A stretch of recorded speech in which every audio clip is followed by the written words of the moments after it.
Sobat Maestro, sesaat lagi Anda akan bersama-sama mengikuti pengajaran firman Allah yang disampaikan oleh hambanya Pastor Dorcas Daud dari Gereja Hope ACC. Selamat mendengarkan.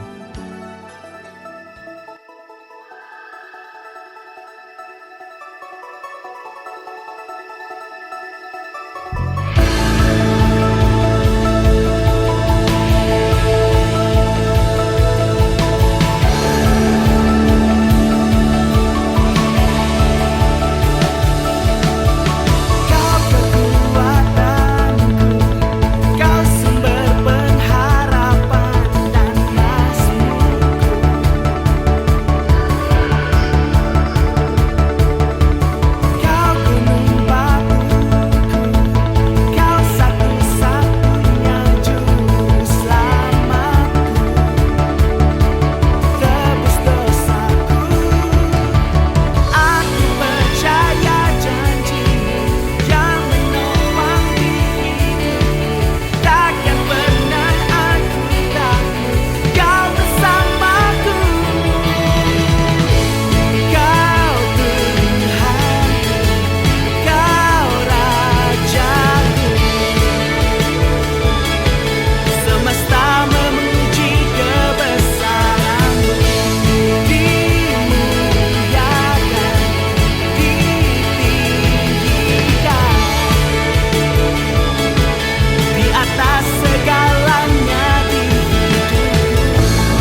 Shalom.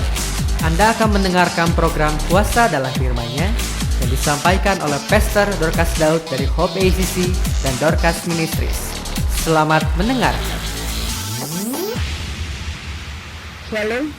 Kita akan membuka firman Allah dari Filipi pasal yang ketiga ayat 13 sampai dengan 14. Saudara-saudara, aku sendiri tidak menganggap bahwa aku telah menangkapnya, tetapi ini yang kulakukan. Aku melupakan apa yang telah di belakangku dan mengarahkan diri kepada apa yang di hadapanku dan berlari-lari kepada tujuan untuk memperoleh hadiah, yaitu panggilan surgawi dari Allah dalam Kristus Yesus. Dari ayat firman Tuhan yang kita baca bersama-sama, jelas sekali dinyatakan bahwa tujuan hidup Paulus sesudah bertobat kepada Tuhan Yesus Kristus dan menyerahkan hidupnya kepada Tuhan Yesus, itu hanya satu, yaitu memperoleh hadiah, dan hadiah itu berupa panggilan surgawi. Paulus dulu tentu saja ketika belum bertobat kepada Tuhan Yesus punya ambisi yang lain juga. Dia pengen berhasil sebagai ahli Taurat, dia pengen berhasil sebagai manusia yang hidup di dunia ini, terkenal di mana-mana, disenangi banyak orang, dihormati, disegani, dan bahkan mungkin berhasil dalam bidang-bidang yang lain, termasuk kekayaan barangkali, dan masih banyak lagi.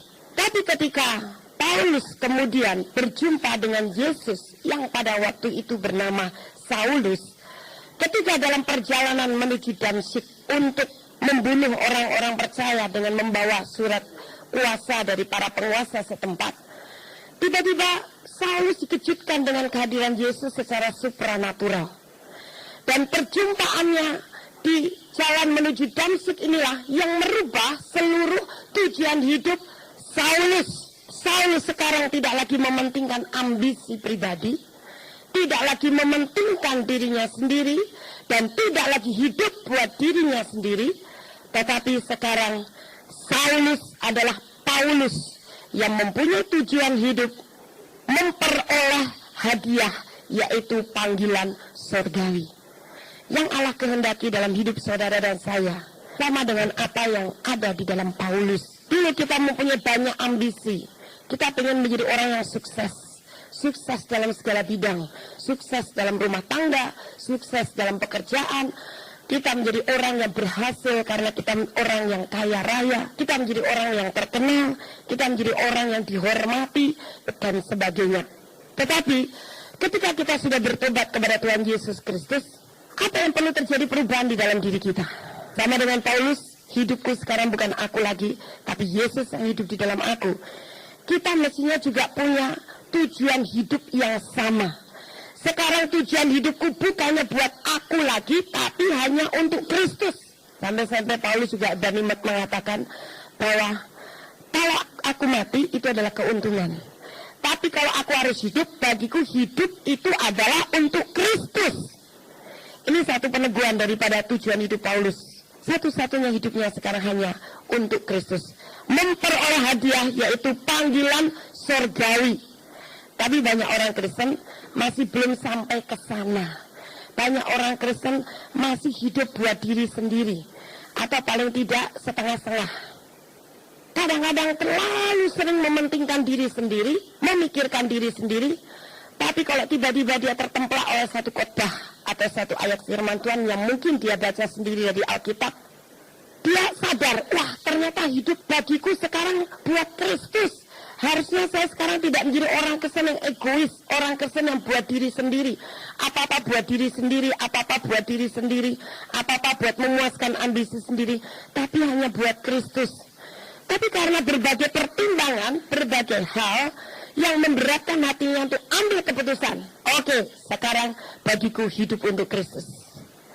Itu sebabnya hanya separuh-separuh, hanya separuh hati yang diberikan buat Tuhan, hanya separuh waktu yang diberikan buat Tuhan, hanya separuh dari tujuan hidupnya yang diberikan untuk Tuhan.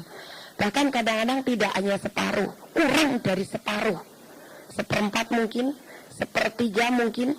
Nah, Paulus tidak tanggung-tanggung, sekali dia menceburkan diri, percaya kepada Yesus 100%.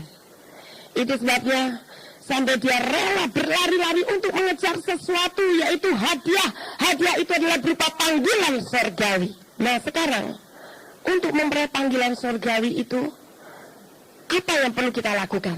Yang pertama, kita harus menyadari bahwa kita harus mempunyai kerohanian yang berubah dan bertumbuh. Jangan pernah Anda merasa puas dengan kerohanian yang statis.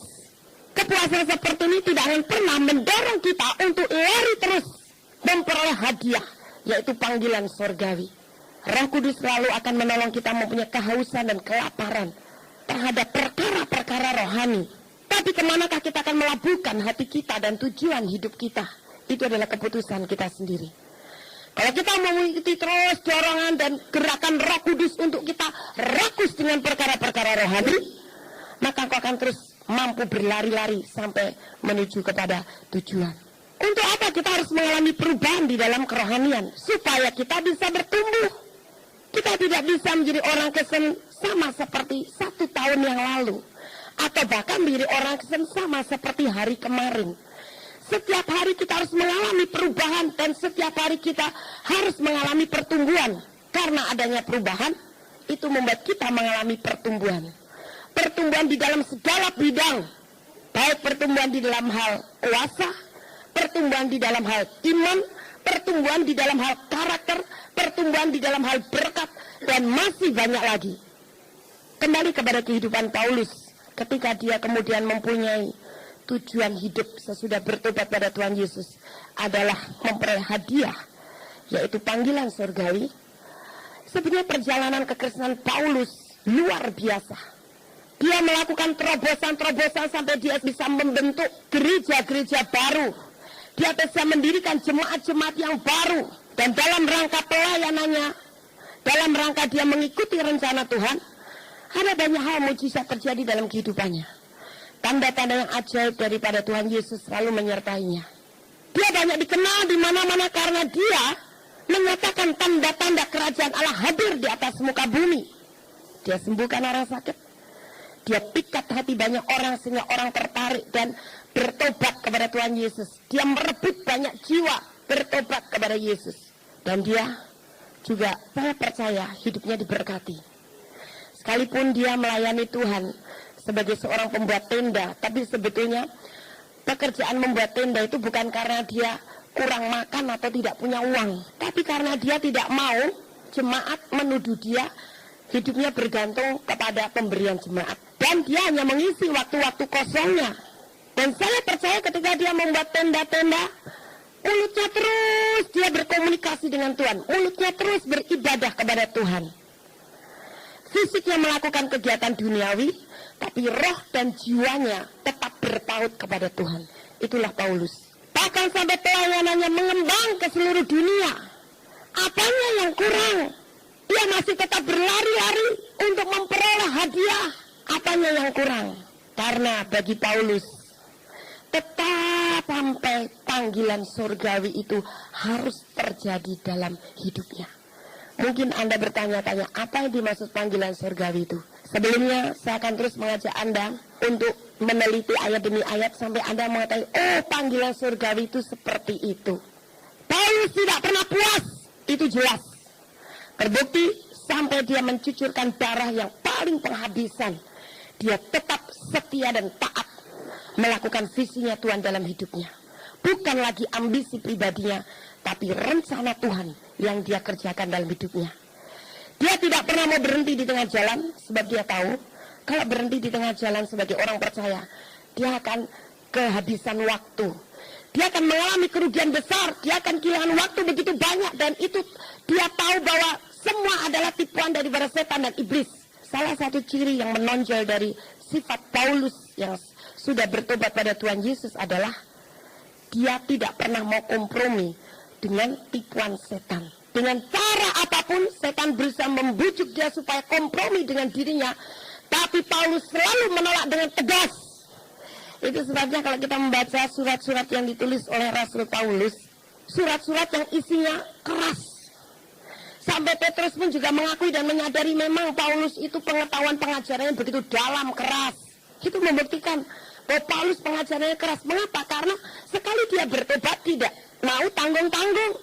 Dia tidak mau lagi kompromi dengan tipuan-tipuan setan dan iblis. Dia tidak mau lagi tertipu di situ. Bagi dia cukup Saulus yang dulu sudah banyak tertipu oleh setan dan iblis.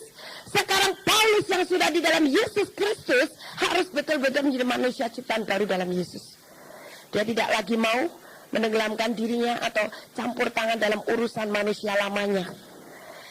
Paulus betul-betul berubah total. Nah, itu sebabnya tujuan hidupnya tetap untuk menerima hadiah, yaitu panggilan surgawi. Dia tidak pernah puas. Itu yang dikehendaki oleh Allah. Ketidakpuasan kita untuk terus bertumbuh di dalam Yesus. Tidak puas di sini bukan berarti terus kita berontak terus-menerus dengan Tuhan, tapi tidak. Tapi kehausan, kelaparan untuk terus bertumbuh, maju. Bukannya berhenti atau bahkan mundur, tapi maju terus. Orang berlari yang benar adalah maju ke depan. Tapi orang berlari yang salah akan berlari mundur. Nah, Paulus juga berlari menuju ke depan supaya apa? Supaya dia bisa memperoleh panggilan surgawi. Karena Paulus tidak menganggap bahwa dirinya sudah sempurna. Paulus tidak menganggap bahwa dirinya sudah cukup di sini saja. Saya sudah cukup berbuat banyak buat Tuhan. Saya sudah cukup berjasa buat kerajaan Allah. Saya sudah cukup banyak menolong orang lain. Saya sudah cukup banyak menjadi berkat bagi orang lain. Sudah banyak orang-orang dalam penderitaan saya keluarkan dari penderitaan itu dan sekarang mereka memperoleh kemenangan. Paulus tidak pernah berpikir seperti itu. Dia selalu merasa masih kurang. Kurang apanya? Kurang berbuat banyak lagi. Otomatis kalau dia berbuat banyak buat kerajaan Allah, berarti dia juga berbuat banyak buat orang lain. Nah, ini yang ada di dalam Paulus, ketidakpuasan untuk berbuat lebih banyak lagi buat kerajaan Allah. Paulus sudah melihat dan mengetahui bahwa pelayanan sudah berkembang ke seluruh dunia. Tapi dia tidak pernah berhenti sampai di situ saja. Sebelum dia mendapatkan panggilan secara khusus untuk meninggalkan dunia ini, tetap Paulus yang dulu menyatakan, bagiku hidup adalah untuk Kristus. Hidup untuk memberi buah, hidup untuk berbuah. Itu dia pegang dengan setia. Dan dia buktikan. Apa yang dinyatakan Paulus tidak hanya teori, tapi dia lakukan, dia buktikan dengan perbuatannya. Itulah Paulus yang terus mau berubah dan bertumbuh karena Paulus tidak pernah merasa dirinya sudah sempurna. Kesempurnaan yang dia anggap sudah ada dalam dirinya kalau dia sudah memperoleh hadiah, yaitu panggilan surgawi. Bagaimana dengan hidup Anda? Apakah Anda juga punya visi yang sama seperti Paulus? Engkau akan terus merasa haus, lapar, dan rakus dengan perkara-perkara rohani supaya engkau tiap hari mengalami perubahan sehingga engkau mengalami pertumbuhan dan engkau menjadi sempurna. Sekarang hal yang kedua yang perlu kita lakukan untuk kita memperoleh panggilan surgawi adalah melupakan segala sesuatu. Artinya melupakan segala sesuatu itu melupakan segala sesuatu yang sudah lampau. Orang yang berlari menuju ke depan, dia tidak akan pernah sampai kepada sasaran yang dituju selama dia selalu menoleh ke belakang. Kita lihat dalam Perjanjian Lama, Yesaya 43 ayat yang ke-18 sampai dengan 19. Firman-Nya, janganlah ingat-ingat hal-hal yang dahulu dan janganlah perhatikan hal-hal yang dari zaman purbakala. Lihat, aku hendak membuat sesuatu yang baru, yang sekarang sudah tumbuh. Belumkah kamu mengetahuinya? Ya, aku hendak membuat jalan di padang gurun dan sungai-sungai di padang belantara. Dari dahulu kala Allah sudah mengingatkan kita semuanya, jangan ingat-ingat hal-hal yang dahulu. Apalagi hal dahulu adalah hal-hal yang merupakan penderitaan bagi kamu. Hal-hal yang buruk. Kadang-kadang hal yang buruk yang sudah lampau itu bisa mendatangkan trauma bagi hidup kita. Nah, kalau manusia hidup terus dalam masa lalu yang penuh dengan kegagalan, penuh dengan penderitaan, penuh dengan kelemahan, penuh dengan hal yang buruk, sampai dia trauma, maka dia akan terus-menerus menyalahkan diri sendiri, bahkan akibatnya dia akan menyalahkan Tuhan. Dia akan terus bertanjang kepada masa lalunya. Bagaimana dia bisa berlari ke depan? Pikirannya akan dijerat pada masa lalunya. Bahkan kemudian dia akan kehilangan visi, dia akan kehilangan tujuan hidup, dan dia akan kehilangan semangat hidupnya. Itu sebabnya Allah mengingatkan, jangan mengingat-ingat hal yang dahulu, tapi sekarang lihat, aku akan membuat sesuatu yang baru. Hal yang dahulu itu sudah lampau, yang lama sudah berlalu, yang baru sudah terbit. Apanya yang baru? Yang baru adalah di dalam Yesus. Jadi ketika kita lahir baru mengenal Yesus Kristus masuk di hati kita, sebetulnya segala sesuatu sekarang di dalam kita adalah baru. Dan pembaruan ini ditandai dengan apa? Pembaruan di dalam roh kita. Roh kita perlu diperbarui dulu dengan diberikan Roh Kudus oleh Allah Bapa, supaya roh yang sudah menjadi ciptaan baru ini sekarang bisa mengubah cara berpikir kita, bisa merubah tujuan hidup kita, bisa merubah sikap hidup kita. Itu adalah Roh Kudus. Allah berjanji bahwa akan membuat jalan di padang gurun dan sungai-sungai di padang belantara. Segala sesuatu yang baru itu adalah sesuatu yang membawa damai sejahtera. Segala sesuatu yang baru itu adalah hal yang indah. Dan hal yang indah yang baru itu tidak lain adalah di dalam Yesus. Tidak heran kalau dalam perjanjian baru kita mendapatkan begitu banyak janji-janji Tuhan yang luar biasa. Semua janji tentang kehidupan kita, baik kehidupan sekarang maupun kehidupan yang akan datang, bahkan kehidupan sesudah zaman ini berakhir, kehidupan yang kekal. Semua dijanjikan dalam firman Tuhan. Janji tentang kesehatan, janji tentang hidup diberkati secara materi, janji tentang hidup diberkati secara rohani, dan masih banyak lagi janji-janji Tuhan, janji penyertaan Tuhan selama-lamanya. Banyak sekali janji-janji yang indah, karena memang kehidupan kita yang dulu penuh dengan penderitaan, kekalahan, dan kegagalan, seperti kita hidup di tengah padang gurun, di tengah padang belantara, itu sekarang sudah diubahkan oleh Tuhan. Diubahkan jadi apa? Diubahkan jalan dan sungai-sungai. Yesus adalah jalan kebenaran dan hidup. Ketika kita percaya kepada Dia, kita sudah menemukan jalan. Satu-satunya jalan hanyalah melalui Yesus. Tidak ada lagi. Itu sebabnya ketika kita sudah menerima Dia dan mulut kita mengaku bahwa Tuhan, aku mempercayai Engkau, Yesus, Kau mempercayai Engkau sekarang masuk di hatiku, Engkau menjadi Tuhanku, juru selamatku, maka sebetulnya Engkau sudah menemukan jalan itu. Jangan pernah cari jalan yang lain.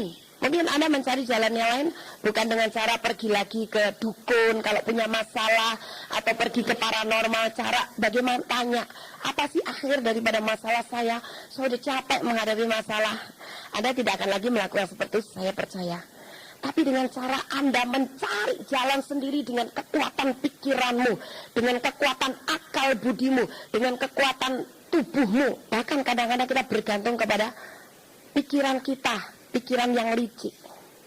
Gimana ya caranya saya melicikin dia supaya saya bisa keluar dari masalah ini, supaya dia tidak terus-menerus menyerang saya. Itu adalah pikiran yang licik, seperti belut. Nah, kita tak perlu lagi melakukan seperti itu. Engkau cukup bersyukur, Tuhan, bahwa aku sudah percaya kepadamu, aku sudah menemukan jalan. Berarti sekarang hidupku adalah hidup yang penuh dengan aliran-aliran sungai.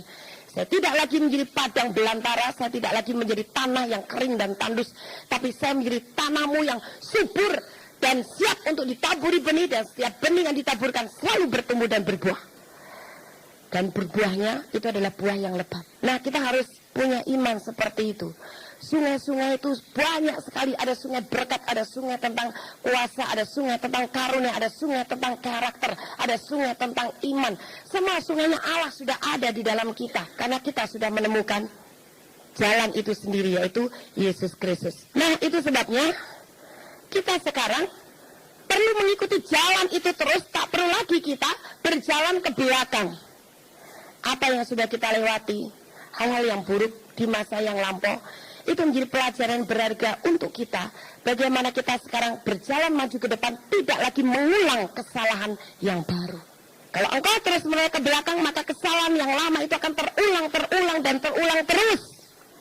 Kita harus rela untuk siap meninggalkan hal seperti itu, memasuki cara-cara Allah, memimpin hidup kita maju ke depan. Kita harus meninggalkan cara-cara yang lama. Kita harus sadar bahwa cara yang lama kita lakukan ternyata itu membuat kita gagal, membuat kita menjadi tidak berhasil, membuat kita jadi mengalami banyak masalah, membuat kita jadi menderita dan sebagainya. Kita harus sekarang menanggalkannya dan mengganti dengan cara-caranya Allah sendiri. Paulus ingin betul menerima panggilan surgawi itu sampai dia bisa ketemu muka dengan muka itu dengan Allah. Dan sampai dia mengenal Allah itu dengan sempurna sekali. Itu sebabnya Paulus tidak lelah-lelahnya berlari dan berlari terus sambil dia menanggalkan beban. Tahu tidak saudara, kegagalan masa yang lalu itu seperti beban.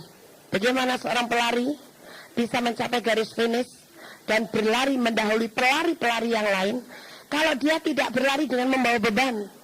Mana ada seorang pelari pakai jubah dan kemudian di punggungnya bawa rangselnya begitu gede, di dalamnya ada termos, di dalamnya ada batu, ada baju, ada bola, ada pokoknya macam-macam barang sampai keberatan. Bagaimana dia bisa berlari? Itu sungguh satu kostum yang mustahil untuk membuat orang itu bisa berlari dengan baik. Pelari yang baik, dia akan berpakaian seminim mungkin, meninggalkan asas-asas itu untuk apa? Tujuannya bukan untuk menarik perhatian orang, tapi supaya dia bisa berlari dengan baik dan secepat mungkin, lebih cepat daripada yang lain, supaya dia mendahului yang lain mencapai garis finish. Dia tahu bahwa pakaian-pakaian yang tidak seperti itu menjadi beban.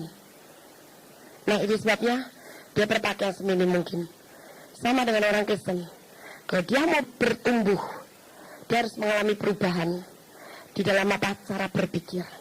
Tanggalkan bebanmu, di mana beban itu dalam pikiran kita yang terus-menerus menoleh ke belakang, terus-menerus melihat kepada kesalahan orang lain, terus-menerus menyalahkan keadaan, terus-menerus menyalahkan situasi, terus-menerus menyalahkan diri sendiri. Itu adalah beban. Salah satu syarat untuk menjadi pelari yang baik, selain kita menanggalkan beban dan meninggalkan dosa, mata harus tertuju kepada Yesus. Nah, selama ini mata Anda jelalatan kemana? Banyaknya mata kita jelalatan kepada orang lain. Kalau orang lain ada kesalahan dikit, wah kelihatannya gede banget.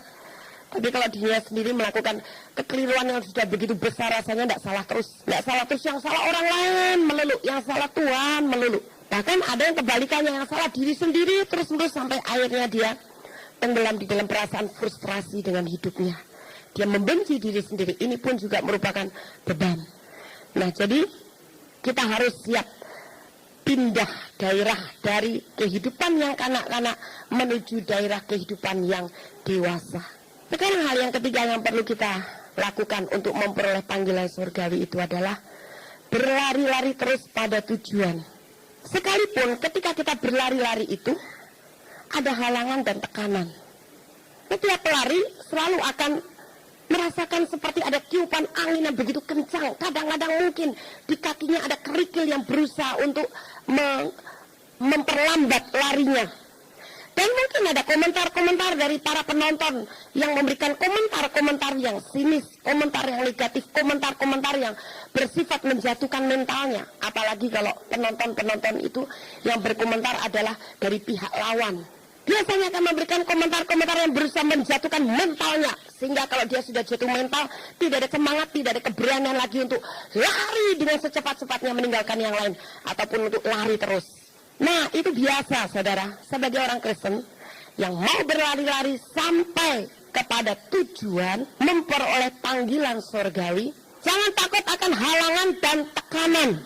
Asal kita tahu saja siapa biang kerok atau biang keladi, si penghalang dan si penekan. Tetap, sekalipun itu melalui teman paling dekat kita, yang kelihatannya kita sangat mengasihi dia, yang kelihatannya sebenarnya kita sangat toleransi kepada dia, kita sangat menghargai dia, kita sangat memperhatikan dia. Tapi perbuatannya, perkataannya, tingkah lakunya kepada kita, wah kok keterlaluan. Tetap kita harus mengatakan musuh kita adalah setan dan roh jahat. Jangan pernah Anda mau ditipu oleh berbagai macam filsafat dan teori orang lain yang mengatakan orang Kristen jangan terus-menerus menyalahkan setan. Tahu nggak bahwa musuhmu itu sebenarnya dirimu sendiri? Tahu nggak bahwa musuhmu itu sebetulnya orang-orang yang tidak suka sama kamu? Apalagi seperti itu. Saudara, karena siapa terus-menerus melihat kepada diri sendiri, dia tidak pernah bisa melihat ke depan. Dia akan terus melihat pada diri sendiri, dan semakin dia sibuk melihat kepada diri sendiri, dia semakin akan dipakai oleh setan berputar-putar pada diri sendiri, pada kelemahannya, pada kegagalannya, pada ketidakmampuannya, pada perasaan bencinya, pada perasaan tidak sukanya kepada orang lain, perasaan sakit hati, perasaan kecewa, perasaan tertolak, perasaan marah, perasaan tidak dianggap, perasaan tidak dihargai, perasaan begini, terus menerus.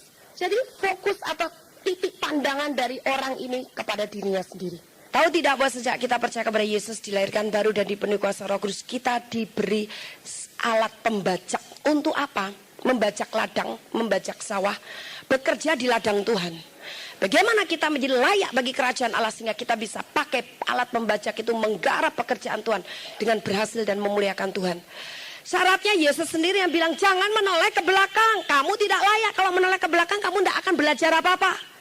Kamu tidak akan bertumbuh imannya. Kamu tidak pernah bisa berlari ke depan, tapi kamu akan mundur dan mundur terus.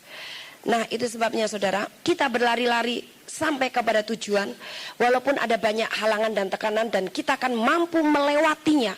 Berbagai halangan dan tekanan, rintangan itu, kalau kita punya cara pandang yang sama, cara pandang yang benar, yaitu si pembuat halangan dan si pembuat tekanan tetap itu adalah iblis dan setan. Dengan demikian, engkau mau memerangi mereka, engkau menghancurkan mereka, namun engkau tidak bermusuhan satu dengan yang lain. Engkau tidak saling menolak satu dengan yang lain. Tidak terjadi gap hubungan satu dengan yang lain. Tapi adanya penolakan satu dengan yang lain. Adanya pemisahan, ketidaksehatian satu dengan yang lain. Bahkan adanya perpecahan satu dengan yang lain. Itu karena punya cara pandang yang salah. Mereka masih memandang secara daging. Bahwa dia yang melakukan begitu, dia yang begini, dia yang memang mulutnya bawel, dia yang memang mulutnya nggak benar, dia yang memang hidupnya begini. Oh, jadi orang Kristen jangan ekstrim-ekstrim. Jadi orang Kristen itu jangan sok suci. Coba kamu doa-doa terus, apa kamu bisa makan dari doa? Orang kalau nggak kerja nggak bisa makan, misalnya. Nah, itu adalah satu penderitaan karena apa? Karena Yesus. Dan masih banyak lagi penderitaan-penderitaan yang dialami oleh banyak orang karena dia taat kepada firman Allah. Banyak sekali. Kalau kita mendengar kesaksian-kesaksian hamba-hamba Tuhan yang masuk di pedesaan yang masih banyak kuasa kegelapan, masih berada di tengah-tengah orang yang ateisme, yang orang kafir betul-betul, ataupun orang-orang yang fanatisme terhadap satu kepercayaan tertentu, mereka membenci orang-orang Kristen. Begitu banyak penderitaan yang mereka alami. Tapi karena apa? Bukan karena mereka tidak bisa makan di tempat pelayanan. Juga bukan karena mereka sakit malaria karena diserang oleh nyamuk malaria sebab masuk hutan. Tapi karena mereka memberitakan Injil. Dan itu dialami oleh semua murid-murid Yesus. Mereka menderita karena nama Yesus. Paulus menderita karena nama Yesus. Petrus menderita karena nama Yesus. Stefanus menderita karena nama Yesus. Semua murid-murid Tuhan itu menderita karena nama Yesus. Orang Kristen yang mengalami sakit penyakit akibat dosa mereka sendiri, jangan pernah berkata, engkau sakit karena ini adalah menderita di dalam Yesus. Engkau sakit karena akibat dosamu. Dosa tertentu yang membuka celah setan sakit penyakit menguasai tubuhmu dan memakan tubuhmu.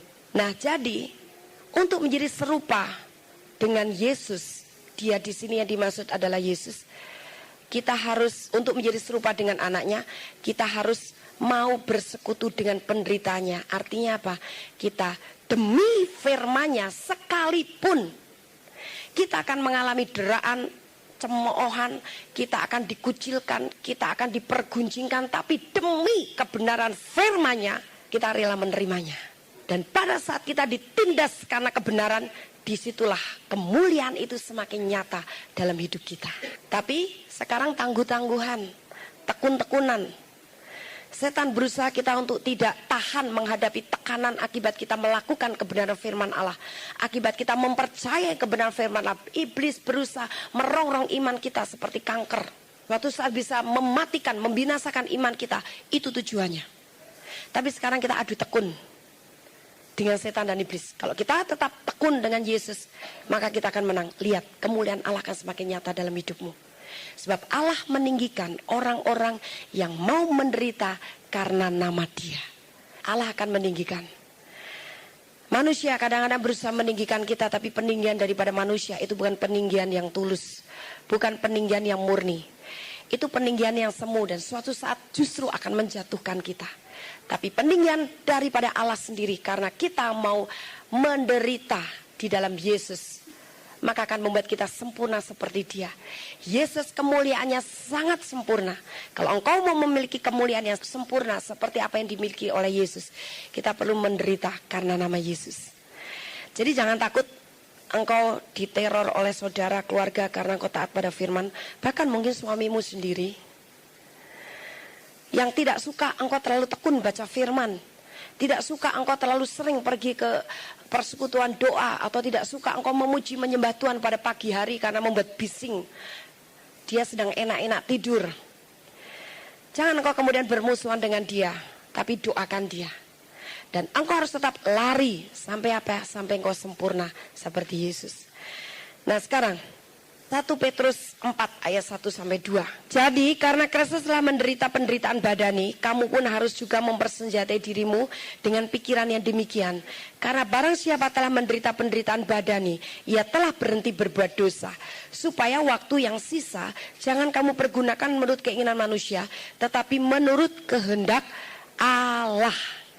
Jadi karena Kristus sudah mengalami penderitaan badani, kamu harus berpikir demikian. Tapi bukan berarti itu tadi menderita badani itu melupakan diri sehingga kita sekarang berhenti berbuat dosa. Orang yang belum melupakan diri akan terus-menerus bisa melakukan dosa.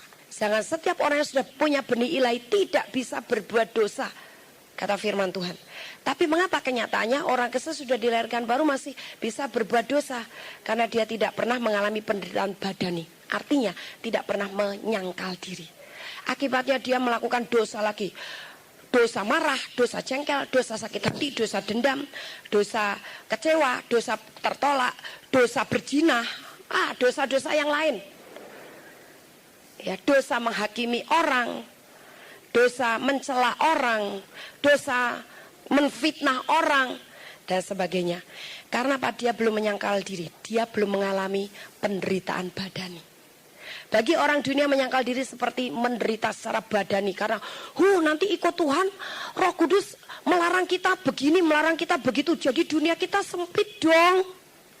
Dulu saya pernah berpikir begitu saudara, ketika saya sudah bertobat pada Tuhan Yesus. Duduk di depan televisi agak lama dikit aja Roh Kudus sudah ngomong, ngapain kamu ngumpulin sampah? Otak saya mikir, begini aja nggak boleh ya. Kalau begitu ini nggak boleh, itu nggak boleh. Jadi dunia saya sempit. Saya ngajar senam dilarang sama Roh Kudus. Tuhan punya rencana kamu jadi hambanya sepenuhnya. Ngajar senam aja nggak boleh. Padahal ngajar senam saya dulu sudah saya ganti pakai lagu rohani. Betul. Anehnya saya ganti lagu-lagunya lagu-lagu rohani saudara. Semakin banyak orang datang dan semakin banyak mujizat. Dan mereka selalu dengar Injil dari mulut saya pada waktu istirahat. Yang tidak bisa hamil saya doakan walaupun bisa hamil. Loh aku kan jadi berkat, apa salahnya? Tapi Roh Kudus tetap suruh saya hentikan itu. Saya taat. Akhirnya saya sekarang mengerti bahwa ketika saya menurut kepada firman Allah, taat kepada firman Allah, saya taat kepada Roh Kudus, saya mau menyangkal diri, saya masuk kepada dunia roh, dunianya Tuhan. Saya mau menjadi serupa dengan Dia. Dunia yang disediakan bagi saya jauh lebih luas daripada dunia saya yang dulu. Walaupun kelihatannya memberikan kenikmatan, tapi kenikmatan secara daging, secara dunia, bukan kenikmatan secara kekekalan. Sekarang saya bisa memandang, yang dulu saya lakukan itu sampah semua, tidak ada artinya, tidak ada manfaatnya. Bodoh banget dulu saya mau ditipu setan melakukan seperti itu. Kok menjijikkan sekali. Sekarang saya bisa enjoy, bisa menikmati. Roh Kudus saya melarang saya tidak boleh begini. Oke, nurut saya Roh Kudus. Nah itu namanya menyangkal diri.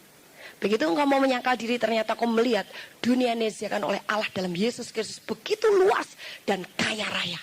Termasuk suatu saat mungkin kalau Roh Kudus berkata, kamu harus keluar dari bisnismu, full time melayani Tuhan. Jangan pernah berpikir, nanti makan dari mana? Toh di kantor saya juga nginjilin orang. Tuhan pasti punya rencana dan menyediakan satu lahan, satu dunia yang jauh lebih indah, lebih luas, lebih diberkati daripada dunia bisnismu sekarang. Saya terkesan dengan seorang bapak dari Samarinda, di mana dahulu dia bisnis sebagai orang dunia. Tadinya nanjak tiba-tiba hancur, turun. Sampai habis uangnya tinggal 60 juta. Itu berapa puluh tahun yang lalu 6 juta. Wah 60 juta ini kalau dimakan lama-lama habis. Rasanya tidak mungkin. Akhirnya dia bilang sama Tuhan, Tuhan saya tidak tahu 60 juta ini buat apa. Sekarang yang saya inginkan adalah saya menyerahkan hidup untuk melayani engkau. Saya tidak mau urusin yang 60 juta ini. Pokoknya yang penting hidup saya sekarang menyerahkan diri buat engkau. Terima kasih Tuhan. Haleluya. Amin. Enggak diduga-duga saudara. Tiba-tiba terbuka satu jalan di mana dari 60 juta itu ternyata bisa dipakai untuk usaha perkayuan. Tapi bukan dia sendiri yang mengelola. Dia serahkan kepada temannya dan temannya ini sangat bisa dipercaya. Ternyata dari 60 juta mengembang banyak sekali. Dari mulai mengembalikan perpuluhan Tuhan betul-betul hanya 1/10. Sekarang berapa yang dikembalikan? 80% buat Tuhan. Karena dia berlimpah-limpah, padahal tiap hari dia keliling nginjilin orang-orang Dayak di Kalimantan sana. Nanti dia sport, kalau ada kegiatan rohani bikin KKR besar, mengundang hamba Tuhan dari luar negeri, dia danain semuanya, dia hanya melayani seperti itu. Dia doakan orang yang punya masalah, dia aktif di gereja, di mana dia kebaktian tiap hari Minggu, melayani di situ. Dia menjadi berkat secara rohani maupun materi. Ternyata sampai kurang 20% dia sudah bisa memberikan kepada Tuhan 100%. Dan semakin dia memberikan banyak, semakin berlimpah-limpah, semakin berlimpah-limpah, semakin berlimpah-limpah, sampai kalau ditanya berapa kekayaanmu, nggak tahu itu kekayaan punya Bapak semua. Aku cuma dipercayakan untuk menikmatinya. Enak sekali. Coba kalau Anda dipercayai untuk menikmati kekayaan, milih Anda mengusahakan kekayaan itu atau menikmati kekayaan itu. Jadi kalau suatu saat Roh Kudus berkata kepada Anda keluar dari pekerjaanmu, tinggalkan bisnismu, full timer melayani Tuhan. Jangan, nanti dulu Tuhan, nanti dulu proyek yang satu ini aja dulu Tuhan. Kalau ini berhasil, oke deh, aku bisa lepas tangan, aku menyerahkan hidup buat Engkau. Nanti dah Tuhan, kalau aku sudah pensiun dah Tuhan, sekarang saya lagi dipakai-pakainya nih, saya lagi dibutuhkan nih di kantor itu. Jangan saudara.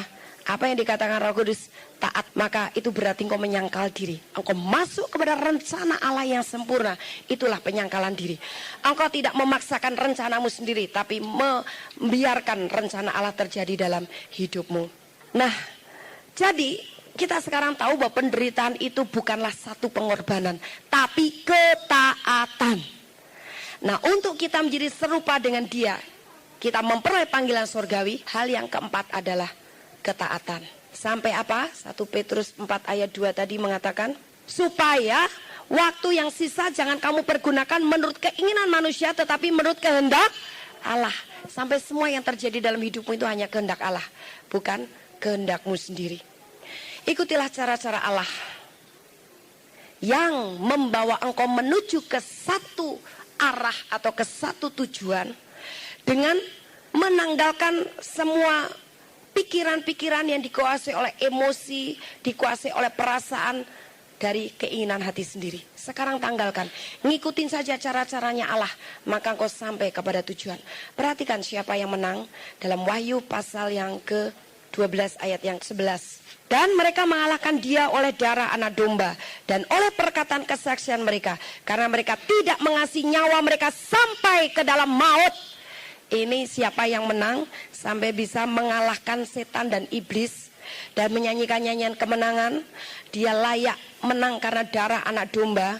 Adalah mereka yang tidak mengasihi nyawa mereka sampai ke dalam alam maut. Ini adalah orang-orang yang menyangkal diri. Anda yang masih mengasihi diri sendiri dengan berbagai dalih dan alasan, engkau adalah orang-orang yang mengasihi nyawa Anda sendiri. Anda tidak akan pernah menang. Orang yang sudah menyangkal diri, berarti dia sudah masuk dalam persekutuan dengan penderitaannya. Dia tidak lagi hidup dalam perasaan-perasaannya sendiri, tapi dia masuk dalam perasaan Kristus. Dia masuk kepada karakter Kristus. Matius 16 ayat 25. Karena barang siapa mau menyelamatkan nyawanya, ia akan kehilangan nyawanya. Tetapi barang siapa kehilangan nyawanya karena aku, ia akan memperoleh. Justru kalau engkau sayang pada dirimu sendiri, engkau habis-habisan. Tapi begitu kau menyerah kepada kehendak Allah, rencana Allah, dan meninggalkan rencanamu dan kehendakmu sendiri, keinginan hatimu sendiri, ambisimu sendiri, menyangkal diri engkau taat kepada Tuhan, maka Allah akan menambah-nambahkannya dalam segala hal. Karena Yesus datang untuk memberimu hidup dalam segala kelimpahan dalam segala hal, sampai engkau bisa melimpahi orang lain. Nah, itu sebabnya kalau kita tahu bahwa Allah menghendaki kita sekarang menjadi serupa dengan Dia, itu adalah panggilan surgawi yang terutama dalam hidup kita. Sesudah kita percaya hidup kita ditebus oleh Yesus, lakukan beberapa syarat tadi. Mau berubah dan bertumbuh setiap hari, melupakan segala sesuatu yang akan menghambat larimu menuju ke depan, dan kita mau berlari-lari terus sampai mencapai tujuan. Yang keempat, bersekutu dengan penderitaannya dalam arti kita taat kepada kehendaknya. Dan yang berikutnya adalah sangkal dirimu. Jangan pernah mengasihi dirimu lagi, sebab Allah akan menambah-nambahkan barang siapa yang tidak sayang terhadap nyawanya sendiri. Serupa dengan Yesus dalam arti kita serupa dengan karakternya, serupa dengan imannya, serupa dengan karunia-Nya, serupa dengan kuasanya. Kita tidak bisa hanya pilih-pilih dari 4 hal ini. Haleluya.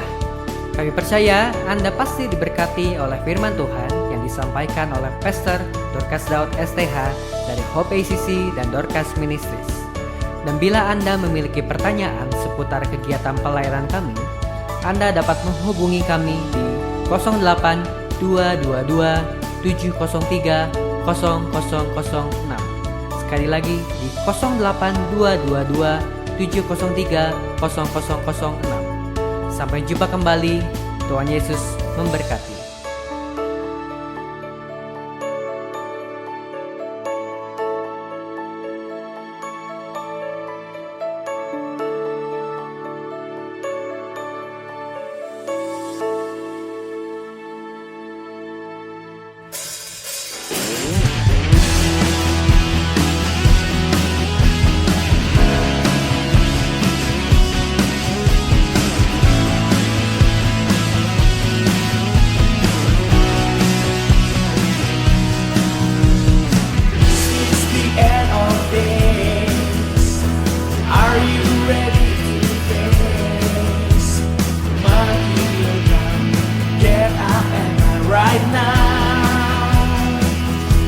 Come on, let us shout loudly.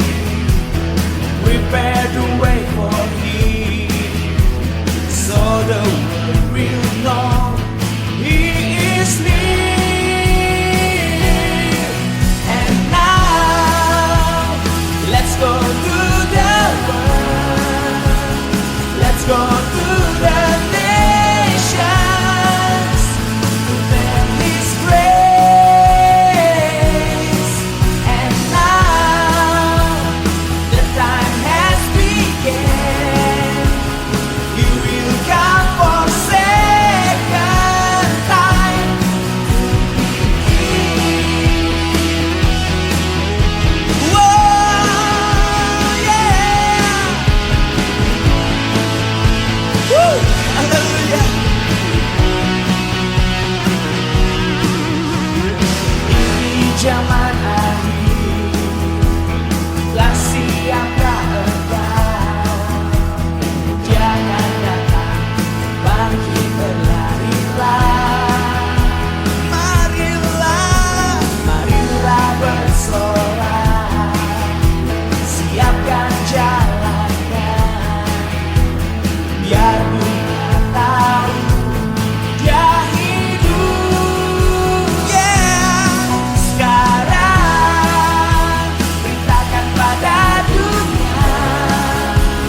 Demikianlah firman Tuhan yang berkuasa telah kita dengar bersama-sama.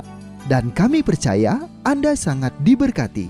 Bagi yang membutuhkan pertumbuhan iman dan pelayanan lebih lanjut, Anda dapat menghubungi kami dan beribadah bersama dengan kami setiap hari Minggu di Gereja Hope ACC di ACC Center, Jalan Mekar Utama, nomor 31, lantai 3 Kompleks Mekarwangi, Bandung, pada jam 8.30. Ada kebaktian anak-anak pada jam yang sama. Ikuti juga Breakthrough Prayer setiap Jumat jam 18.30. Jika Anda membutuhkan dukungan doa, Anda dapat mengirimkan SMS ke nomor 0822 2703 0006